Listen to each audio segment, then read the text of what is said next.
السلام علیکم ورحمۃ اللہ وبرکاتہ۔ برادران اسلام و خواتین ملت، میں انیس الرحمن اعظمی عمری مدنی، امیر صوبائی جمعیت الحدیث تمل ناڈو پانڈیچری آپ سے خطاب کر رہا ہوں۔ 2022 سے میسور میں مرکز امام ابن سیرین کے دروس چل رہے ہیں، میری نگرانی میں چلتے ہیں۔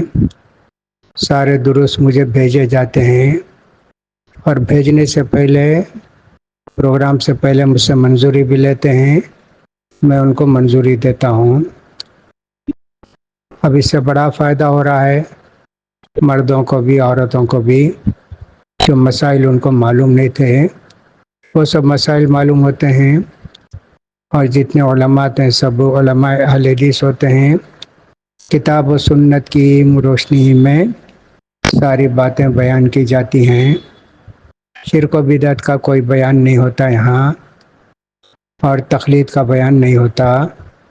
الحمدللہ بہت سے علماء اس سے جڑے ہوئے ہیں، ان کے دروس ہوتے ہیں تو لوگوں کو اس سے فائدہ ہوتا ہے۔ اب ہمارے کچھ نوجوان اہل حدیث نوجوان راستہ بھٹکے ہوئے ہیں، وہ خود تو کوئی عالم نہیں ہیں لیکن علماء پر تنقید کرتے ہیں۔ علماء کو پروگراموں کو سراہنے کے بجائے، تعریف کرنے کے بجائے اس میں نقص نکالتے ہیں۔ مثلا کہتے ہیں ویڈیوگرافی حرام ہے، جائز نہیں ہے، اس لیے اس پروگرام میں جانا جائز نہیں ہے، حرام ہے۔ اسی طرح مسجد میں پروگرام ہوتے ہیں تو اس کو بھی کہتے ہیں مت جاؤ مسجد کو، اللہ کی لعنت برستی ہے۔ یہ لوگ جو ہے فوٹوگرافی کرتے ہیں ان کے بیانات کو، اس طرح کے مسائل یہ لوگ بیان کرتے ہیں۔ صحیح، یقیناً فوٹوگرافی اسلام میں جائز نہیں ہے، لیکن اس زمانے میں ہماری آواز کو پہنچانے کا بہترین ذریعہ دور دور تک کیا ہے؟ وہ علماء کے بیانات ہیں، ویڈیوگرافی ہے، اس کے ذریعے سارے علماء کے بیانات دور دور کے لوگ بھی بیٹھ کر دیکھتے ہیں، سنتے ہیں، اور پھر اس کو ریکارڈ بھی کر لیتے ہیں، پھر سنتے ہیں، سناتے ہیں، ان کے اپنے جان پہچان کے لوگوں کو اس کو فارورڈ بھی کرتے ہیں، ان کو بھی فائدہ ہوتا ہے، اور وہ اپنے رشتہ دار کو، جان پہچان کے لوگوں کو فارورڈ کرتے ہیں۔ اس طرح کتنے لوگوں تک پیغام پہنچتا۔ ایسی صورتحال صحابہ کے زمانے میں، اللہ کے رسول کے زمانے میں نہیں تھی۔ اگر ہوتی تو صحابہ اکرام اس کے متعلق فتویٰ دیتے، لیکن یہ تو ابھی 200-300 سال بلکہ اور قریب کی بات ہے کہ ویڈیوگرافی ہوتا ہے، بیان ہوتے ہیں اور اس کو لائیو نشر کرتے ہیں۔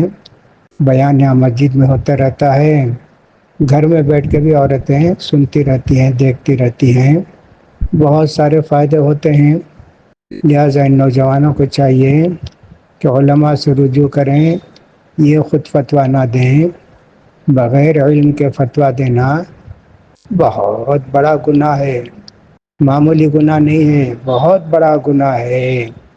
ابن قیم رحمۃ اللہ علیہ نے اعلام الموقعین کے اندر ایک بڑی بحث کی ہے، فتویٰ کون دے سکتا ہے، فتویٰ دینے والے کی صلاحیت کیا ہونی چاہیے، اور فتویٰ کب دیا جاتا ہے۔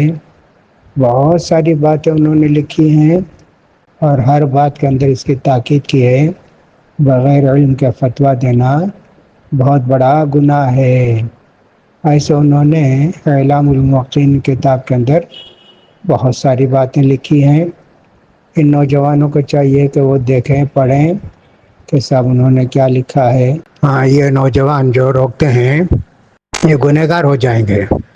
اگر وہ روکتے ہیں لوگوں کو نہیں جانا چاہیے، بہت بڑے گنہگار ہو جائیں گے۔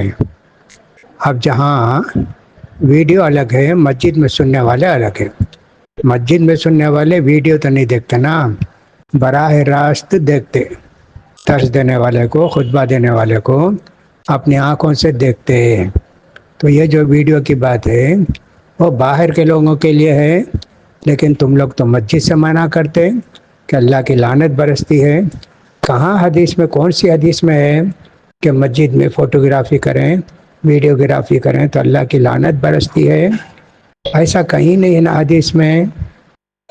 اب تم لوگوں کو تو چاہیے کہ صاحب حدیث پڑھو، سمجھو کہ صاحب کیا بولنا ہے کیا نہیں بولنا ہے۔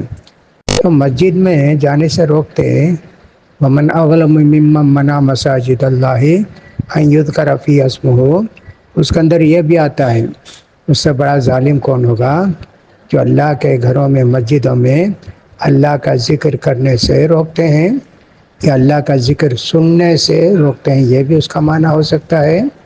تو لہٰذا بہت بڑا گناہ ہے یہ۔ تمہارے کون سے علماء بولتے ہیں اہل حدیث علماء؟ ان کو بتاؤ، سعودی ہوں کہ صاحب یہاں انڈیا کے ہوں یا کسی اور دوسرے ملک کے اہل حدیث علماء ہوں، ان کے متعلق بتاؤ، تو تب دیکھا جائے گا کہ یہ ٹھیک ہے کہ غلط ہے۔